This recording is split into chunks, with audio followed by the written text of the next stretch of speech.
सम्मानित प्रधानाचार्य महोदय, शिक्षकगण एवं प्यारे बच्चों, आज का दिन आज क्या है आप सबको पता है। आज 2 अक्टूबर। तो ये 2 अक्टूबर ऐसा क्या है जिसके लिए आप सब लोग या पूरा भारत देश आज खुशी से झूम रहा है, इसके बारे में चर्चा किया जाए। भारत भूमि सदा से ही अवतारों और महापुरुषों की भूमि रही है। चिरकाल से ही इस पावन धरा पर समय समय पर अनेक महापुरुष अवतरित हुए हैं, जिन्होंने अपने सत्कर्मों से अमरता को प्राप्त किया। इन्हीं अमर महापुरुषों में से 2 महापुरुषों के बारे में मैं चर्चा करने जा रही हूँ। इस वैश्विक महामारी के समय में मेरा छोटा सा प्रयास है कि इन 2 महापुरुषों के बारे में थोड़ी जानकारी आप सबको दे दी जाए। ये 2 महापुरुष कौन हैं, इनके बारे में चर्चा की जाए। एक थे लाल और एक थे बापू। कहाँ है अब ऐसे लाल और कहाँ है बापू। दोनों ने जीवन सर्वस्व किया न्यौछावर, अपनी इस जननी की खातिर आओ मिलकर दिया जलाए। जन्मदिन आज उनका हम मनाए, जन्मदिन आज उनका हम मनाए। सुख समृद्धि का जो देखा उन्होंने सपना, उसको पूरा करने का क्यों न ले प्रण हम अपना।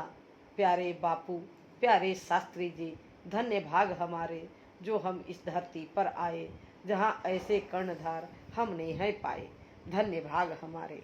जी हाँ, तो ये 2 महापुरुष आज इस 2 अक्टूबर के दिन महात्मा गांधी और हिंदुस्तान के दूसरे प्रधानमंत्री लाल बहादुर शास्त्री का जन्मदिन। तो इनके जन्मदिन के इस शुभ अवसर पर पहले हम महात्मा गांधी के बारे में कुछ चर्चा करेंगे, उसके बाद फिर लाल बहादुर शास्त्री के बारे में। जी हाँ, इस वर्ष गांधी जयंती का 150वीं वर्षगांठ पूरा देश मना रहा है। वे कौन से कारण है जो 150 वर्ष बाद भी महात्मा गांधी आज भी प्रासंगिक है? आज भी प्रासंगिक है, ऐसा वो कौन सा कारण है? चलिए इस कारण का पता लगाया जाए। उनके जन्म के संबंध में थोड़ी चर्चा हो। हरी भरी पहाड़ियों, सुहाने वन उपवन, नव पल्लवित वृक्षों और लहलहाते खेतों से भरी हुई भारत भूमि, पूर्व में सुनहरी किरणों से प्रकाशित और इसके 3 दिशाओं में ताल वृक्षों से आच्छादित तट सागर की लहरों से अटखेलियां करता रहता है। पश्चिम किनारे पर ओमान का समुद्र सौराष्ट्र के पोरबंदर शहर की चट्टानों से निरंतर टकराता रहता है। इन्हीं खूबसूरत वादियों में देश को आज़ादी दिलाने वाले इस महान नेता का जन्म 2 अक्टूबर सन 1969 को हुआ। जी हाँ, महात्मा गांधी एक व्यक्ति नहीं, एक विचारधारा है जिसे देश ने बापू और राष्ट्रपिता कहा। पोरबंदर विशेषकर व्यापारिक केंद्र रहा है। मोहन के दादा उत्तम चंद गांधी पोरबंदर के दीवान थे। इसके बाद दीवानी का कार्यभार इनके पिता करमचंद गांधी को सौंपा गया। अगर हम इस रूप में देखें, गांधी का जीवन एक सामान्य मध्यम वर्गीय भारतीय गृहस्थ की तरह दिखता है, जिनके जीवन में सफलताएं असफलताएं हैं। परिवार, बच्चे, परिवार की जिम्मेदारी, इन सब के बीच एक सामान्य मध्यम वर्गीय व्यक्ति से व्यक्ति विशेष बनने की जो यात्रा है, वह है गांधी जी का अपने जीवन को निश्चित नियमों और सिद्धांतों में ढाल लेना और उस पर अमल करना। यह गुण गांधी जी को व्यक्ति से व्यक्ति विशेष बना देता है। पूरे जीवन भर उन्होंने अपने सिद्धांतों पर अमल किया। इसके लिए उन्हें पूरे देश, यहाँ तक कि समय समय पर अपने परिवार वालों से भी विरोध ही क्यों न सहना पड़ा। दक्षिण अफ्रीका की वह रात, जिस दिन ट्रेन में प्रथम श्रेणी कोच की वैध टिकट होने के बाद भी उन्हें ट्रेन से बाहर फेंक दिया गया। स्टेशन के छोटे से कमरे की शीतलहर की वह अंधेरी रात, जिसमें ठिठुरता हुआ एक भारतीय का ध्रुव तारे की तरह जन्म हुआ और विश्व पटल पर छा गया। जिस देश ने उन्हें अपमानित किया, वहीं से उन्होंने आंदोलन और विरोध की एक ऐसी क्रांति को जन्म दिया जो अभूतपूर्व, अविश्वसनीय था। दक्षिण अफ्रीका के संघर्ष के बाद भारत में आकर संपूर्ण भारत का दर्शन और चंपारण से नील की खेती के विरोध में खड़ी की गई उनकी क्रांति संपूर्ण भारत के नीले आकाश में छा गई। अंग्रेजी हुकूमत के गुलामी के झंझावात के बादल उनके सामने टिक न सके और आजादी का सूर्योदय हुआ। गांधी जी के जीवन में जितने सिद्धांत अपनाए दुनिया के लिए मिसाल बन गए। सत्य, अहिंसा और प्रेम के सिद्धांत में भारत की संपूर्ण परंपरा का सिद्धांत दिखता है। उनका सत्य वेदों की अमर बाणी है, अहिंसा महात्मा बुद्ध का बौद्धत्व है और प्रेम भगवान कृष्ण से लेकर सामवेद से निकली अविरल सरस धारा है तथा असहयोग विरोध का वह तरीका था जिसमें सामने वाला कुछ भी न करने की स्थिति में हो जाता है। गांधी जी द्वारा किया गया यह असहयोग आंदोलन दक्षिण अफ्रीका से लेकर भारत तक विरोध का एक अनूठा तरीका है। इसी तरह सत्याग्रह सत्य के लिए किया जाने वाला साहस भरा आग्रह जो सामने वाले को सोचने और अपने विचार बदलने पर विवश कर देता है। यह बात अलग है कि सत्याग्रह करने वाले के अंदर असीम धैर्य और असीम सहनशीलता होनी चाहिए। जी हाँ, गांधी जी की इसी वक्तव्य ने हमें शास्त्री जैसा भारत के लिए दूसरा प्रधानमंत्री दिया। आइए इस बारे में थोड़ी चर्चा करते हैं।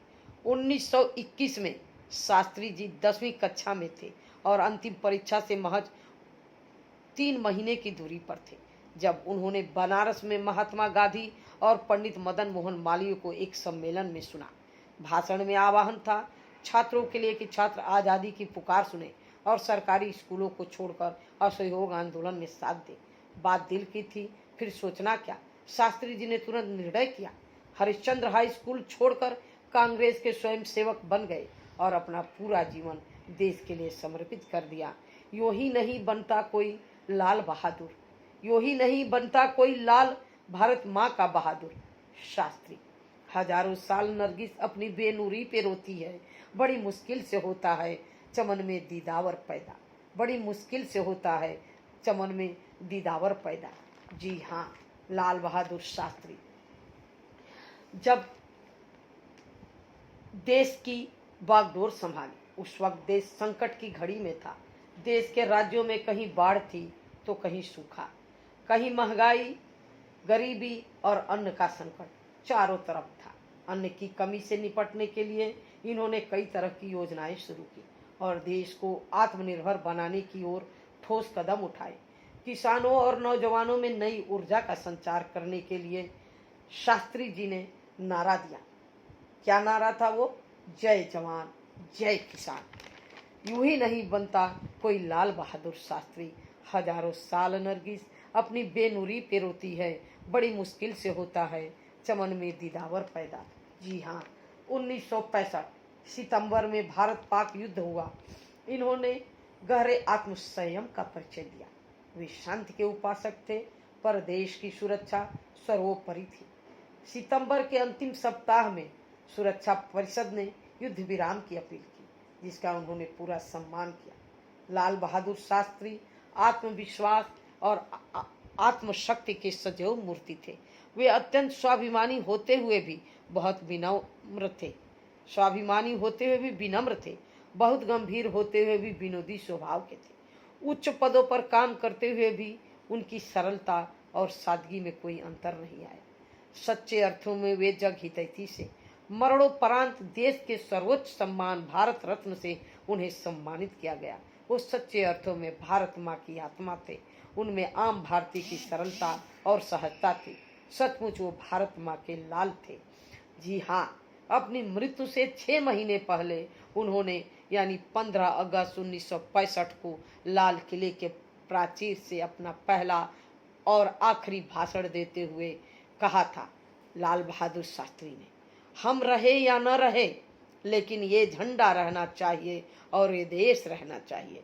मुझे विश्वास है कि ये झंडा रहेगा, हम और आप रहें या न रहे, लेकिन भारत का सिर ऊंचा रहेगा। भारत संसार के सभी देशों में एक बड़ा देश होगा और शायद दुनिया को कुछ दे भी सके। लाल बहादुर शास्त्री के ये शब्द अंतिम शब्द थे। जी हाँ, लाल बहादुर शास्त्री। यूं ही नहीं बनता कोई लाल बहादुर शास्त्री। हजारों साल नरगिस अपनी बेनुरी पे रोती है, बड़ी मुश्किल से होता है चमन में दीदावर पैदा। जी हाँ, लाल बहादुर शास्त्री जीवन के सूखे मरुस्थल में झेले थे झंझावात कई। जीवन के सूखे मरुस्थल में झेले थे झंझावात कई। जितनी बाधा कंटक आते उनसे वे पाते शक्त नहीं। विश्वासी धर्मनिष्ठ कर्मठ निज देश प्रेम से ओतप्रोत, सामर्थ्य हिमालय से ऊंची मन में जलती थी ज्ञान ज्योत। सामर्थ्य हिमालय से ऊंची मन में जलती थी ज्ञान ज्योत। थे कद से छोटे दिखते थे कोटि कोटि जन के प्यारे थे वे। लाल बहादुर शास्त्री थे वे इस धरती के रखवाले। उनके ही दृढ़ अनुशासन से वह पाक हिंद से हारा था। जय जवान और जय किसान यह उनका ही तो नारा था। गए ताशकंद में शांति हेतु चिर शांति वहीं पर प्राप्त हुई। सोया है लाल बहादुर अब यह खबर वहीं से प्राप्त हुई। संभालो बच्चों देश तुम्हारा अब यही कामना है मेरी। देश मिट्टी से जो प्यार करे सच्चा दुनिया का वीर वही। जी हाँ, ऐसे हमारे भारत के दूसरे प्रधानमंत्री लाल बहादुर शास्त्री। यूं ही नहीं बनता कोई लाल बहादुर शास्त्री। हजारों साल नरगिस अपनी बेनुरी पे रोती है, बड़ी मुश्किल से होता है चमन में दीदावर पैदा। बड़ी मुश्किल से होता है चमन में दीदावर पैदा। जी हाँ, हमारे भारत के दूसरे प्रधानमंत्री लाल बहादुर शास्त्री, जिनके बारे में जितना भी कहा जाए वो कम है। भारत के लाल बहादुर शास्त्री एक प्रधानमंत्री के पद पर आसीन होने के बावजूद भी अपने बच्चे का जब रिजल्ट लेना हुआ तो वो सीढ़ियों से खुद कार को दूर छोड़कर गए और अध्यापक उनके लिए खड़े होकर बोले कि आप क्यों आए, आप किसी को भेज देते तो बच्चे का रिजल्ट पहुंचा दिया जाता। उन्होंने कहा नहीं। ऐसे थे हमारे भारत के दूसरे प्रधानमंत्री लाल बहादुर शास्त्री। पराधीन जब देश हमारा हर भारतवासी बेहाल था। अत्याचार चरम पर था और बिछा अधर्मी जाल था। 2 अक्टूबर शुभ दिन 1904 का साल था। मुगल सराय में अवतीर्ण हुआ राम दुलारी का वह लाल था। प्रतिभाशाली जन्मजात वो विलक्षण था जिसका हर काम। आज नमन उस महापुरुष को अमर लाल बहादुर नाम। अल्पायु में ही उठ गया पिता का सर से साया था। अश्रुपूरित को देखा माँ को रथ संघर्षों में ही पाया था। अश्रुपूरित देखा माँ को रथ संघर्षों में ही पाया था। एक तरफ लाल बहादुर शास्त्री और दूसरी तरफ हमारे महात्मा गांधी। इन दोनों का आज जन्मदिन है तो इन दोनों को मेरा कोटि कोटि नमन एवं वंदन है। चल पड़े जिधर डो डगमग, चल पड़े कोटि पग उसी ओर। पड़ गई जिधर भी एक दृष्टि, पड़ गए कोटि ब्रज उसी ओर। हे कोटि चरण, हे कोटि बाहु, हे कोटि रूप, हे कोटि नाम, हे कोटि मूर्ति। तुम एक मूर्ति प्रतिमूर्ति कोटि, हे कोटि मूर्ति तुमको सत सत प्रणाम, तुमको सत सत प्रणाम। जय हिंद, जय भारत, वंदे मातरम, वंदे मातरम, वंदे मातरम। धन्यवाद।